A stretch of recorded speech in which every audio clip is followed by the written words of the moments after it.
साल 1971। दक्षिण एशिया की रात सन्नाटे में डूबी हुई थी, लेकिन इस सन्नाटे के पीछे एक ऐसा खेल चल रहा था जिसे ना दुनिया देख पा रही थी, ना समझ पा रही थी। सीमा पर गोलियां चल रही थी, लेकिन असली जंग बंदूक से नहीं, दिमाग से लड़ी जा रही थी। और इस जंग के सबसे खतरनाक खिलाड़ी थे भारत की खुफिया एजेंसियां। ये वो दुनिया है जहां हर कदम पर धोखा है, हर चेहरे के पीछे एक राज छिपा है और हर फैसला किसी देश का भविष्य बदल सकता है। 1962 के साइनो इंडियन वॉर ने भारत को हिला कर रख दिया था। भारत को यह एहसास हुआ कि सिर्फ बहादुरी और सैनिक ताकत ही काफी नहीं होती, दुश्मन की हर चाल को पहले से समझना भी उतना ही जरूरी है। इसके बाद 1965 के इंडो पाक वॉर ने इस सच्चाई को और गहरा कर दिया। भारत को अब एक ऐसी एजेंसी की जरूरत थी जो दुश्मन की सीमा के अंदर जाकर उसकी योजनाओं को समझ सके और उन्हें नाकाम कर सके। इसी जरूरत से जन्म हुआ 1968 में रिसर्च एंड एनालिसिस विंग का, जिसे दुनिया रॉ के नाम से जानती है। इसके पहले प्रमुख रामेश्वर नाथ काव थे, जिन्हें भारत की खुफिया दुनिया का वास्तुकार कहा जाता है। काव एक ऐसे व्यक्ति थे जो हमेशा पर्दे के पीछे रहकर काम करते थे, लेकिन उनके फैसलों ने भारत की सुरक्षा को एक नई दिशा दी। रॉ के बनने के बाद भारत की खुफिया ताकत में एक नई ऊर्जा आ गई। अब भारत सिर्फ प्रतिक्रिया नहीं दे रहा था, बल्कि दुश्मन की चालों को पहले से भांपकर उसे मात देने की तैयारी कर रहा था। और फिर आया 1971 का वो दौर जब इतिहास ने करवट ली। पाकिस्तान के अंदर राजनीतिक अस्थिरता बढ़ रही थी, पूर्वी पाकिस्तान में लोगों का गुस्सा उबल रहा था और हालात एक बड़े संघर्ष की ओर बढ़ रहे थे। इसी समय रॉ ने एक ऐसा खेल खेला जिसने पूरी दुनिया को चौंका दिया। भारत ने सीधे युद्ध में कूदने से पहले एक गुप्त रणनीति बनाई। मुक्ति वाहिनी के लड़ाकों को ट्रेनिंग दी गई, उन्हें हथियार और खुफिया जानकारी दी गई। यह सब इतना गुप्त था कि दुनिया को इसकी भनक तक नहीं लगी। और फिर जब समय आया तो शुरू हुआ बांग्लादेश लिबरेशन वॉर। इस युद्ध में भारत ने सिर्फ अपनी सेना के दम पर नहीं, बल्कि अपनी खुफिया ताकत के दम पर जीत हासिल की। इसका परिणाम था एक नए देश का जन्म, बांग्लादेश। लेकिन हर कहानी में एक दूसरा पहलू भी होता है। जहां भारत की रॉ थी, वहीं दूसरी तरफ पाकिस्तान की इंटर सर्विसेज इंटेलिजेंस यानी ISI भी थी। ये दो एजेंसियां एक दूसरे के खिलाफ एक ऐसी जंग लड़ रही थीं जिसका कोई आधिकारिक रिकॉर्ड नहीं है। ये जंग आज भी जारी है, जहां हर दिन नई चालें चली जाती हैं, नए जासूस तैयार होते हैं और नए ऑपरेशन प्लान किए जाते हैं। भारत के अंदर की सुरक्षा की जिम्मेदारी इंटेलिजेंस ब्यूरो यानी IB के पास है। IB का काम है देश के भीतर छिपे खतरों को पहचानना, आतंकवादी गतिविधियों को रोकना और उन स्लीपर सेल्स को खत्म करना जो आम नागरिक बनकर समाज में छिपे रहते हैं।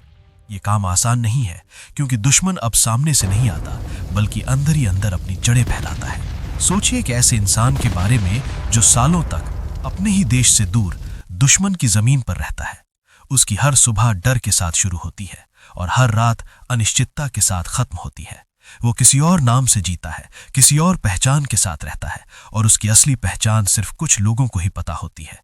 अगर वो पकड़ा जाता है तो शायद उसका देश भी उसे पहचानने से इनकार कर दे। यही होते हैं डीप कवर एजेंट्स, जो अपनी पूरी जिंदगी एक मिशन के लिए कुर्बान कर देते हैं। इन एजेंट्स की ट्रेनिंग बेहद कठिन होती है। उन्हें सिर्फ हथियार चलाना ही नहीं सिखाया जाता, बल्कि उन्हें यह भी सिखाया जाता है कि कैसे अपने डर को छुपाना है, कैसे झूठ को सच की तरह पेश करना है और कैसे हर परिस्थिति में खुद को संभालना है। उन्हें यह सिखाया जाता है कि अगर कभी पकड़े जाओ तो कैसे अपने राज को अपने साथ ही खत्म कर देना है। समय के साथ जासूसी की दुनिया भी बदलती गई। पहले जहां जानकारी जुटाने के लिए इंसानों पर निर्भरता थी, वहीं अब तकनीक ने इस खेल को पूरी तरह बदल दिया है। Satellites, surveillance systems, cyber tools और आर्टिफिशियल इंटेलिजेंस अब इस जंग का हिस्सा बन चुके हैं। हर कॉल, हर मैसेज, हर मूवमेंट पर नजर रखी जाती है। लेकिन तकनीक जितनी मददगार है, उतनी ही खतरनाक भी है, क्योंकि अब जासूसी सिर्फ जमीन पर नहीं, बल्कि इंटरनेट की दुनिया में भी हो रही है।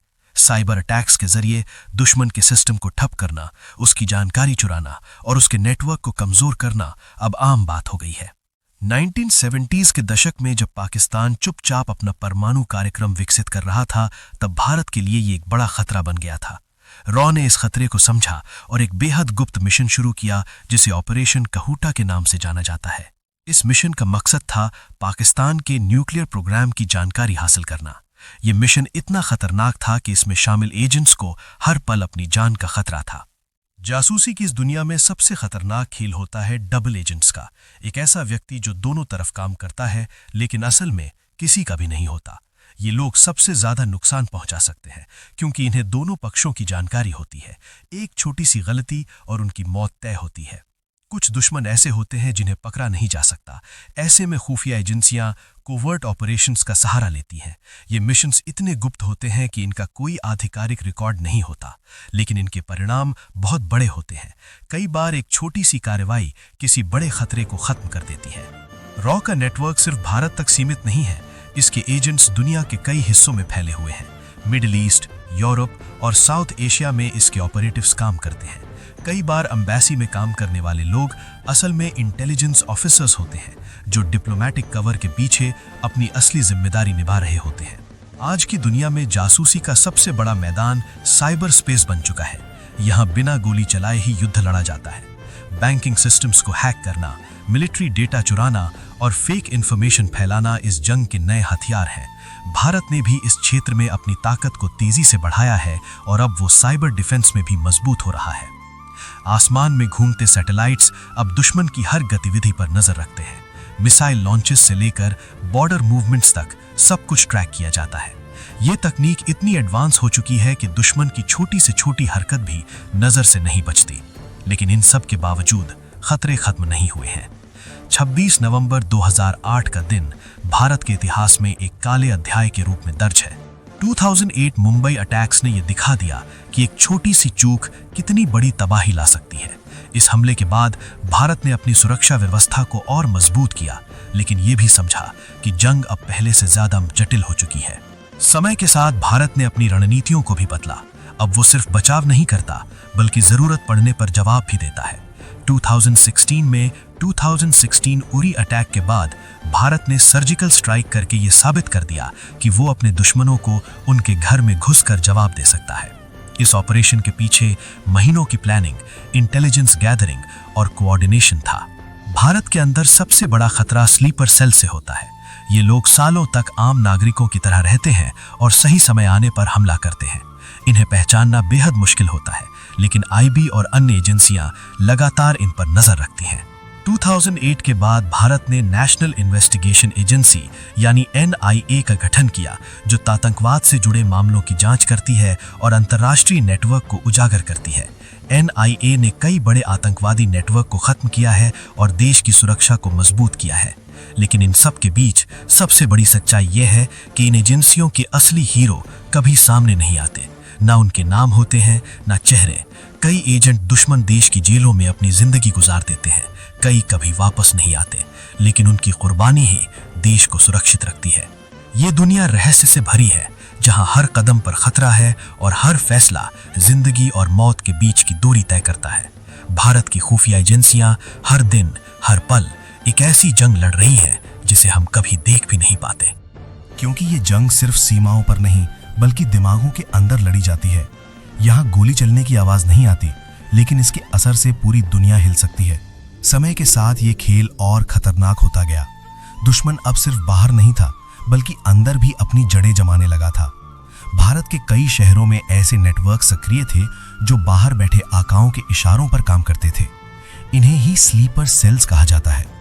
ये लोग सालों तक एक आम नागरिक की तरह जिंदगी जीते हैं, आसपास के लोगों से घुल मिल जाते हैं और जब सही समय आता है तो अचानक अपने असली रूप में सामने आ जाते हैं। इन नेटवर्क्स को तोड़ना आसान नहीं होता। इसके लिए महीनों नहीं, बल्कि सालों की मेहनत लगती है। हर कॉल रिकॉर्ड, हर फाइनेंशियल ट्रांजैक्शन, हर छोटी से छोटी हरकत को एनालाइज किया जाता है। आईबी और NIA जैसी एजेंसियां दिन रात इन खतरों को खत्म करने में लगी रहती हैं। लेकिन जासूसी की दुनिया में हर कहानी इतनी सीधी नहीं होती। कई बार एजेंसियों के अंदर ही घुसपैठ हो जाती है। कुछ लोग लालच में आकर या दबाव में आकर दुश्मन के लिए काम करने लगते हैं। ऐसे लोग सबसे ज्यादा खतरनाक होते हैं, क्योंकि उन्हें सिस्टम की हर कमजोरी पता होती है। इतिहास में कई बार ऐसा हुआ है जब एक इनसाइडर ने पूरे ऑपरेशन को खतरे में डाल दिया। इसी वजह से इंटेलिजेंस एजेंसीज अपने ही लोगों पर भी नजर रखती हैं। हर एजेंट की बैकग्राउंड चेक होती है, उसकी एक्टिविटीज मॉनिटर की जाती हैं और स्लाइटेस्ट सस्पिशन पर उसे इन्वेस्टिगेशन के दायरे में ले लिया जाता है। यहाँ भरोसा भी एक लग्जरी है जो हर किसी को नहीं मिलता। दूसरी तरफ रॉ का ग्लोबल नेटवर्क लगातार एक्सपैंड हो रहा था। दुनिया के अलग अलग हिस्सों में भारतीय एजेंट्स अपनी पहचान छुपाकर काम कर रहे थे। मिडिल ईस्ट के देशों में जहां तेल और जियोपॉलिटिक्स का खेल चलता है, वहां भारत की नजर हमेशा बनी रहती है। यूरोप में जहां डिप्लोमेटिक रिलेशंस मजबूत करने होते हैं, वहीं इंटेलिजेंस गैदरिंग भी क्वाइटली चलती रहती है।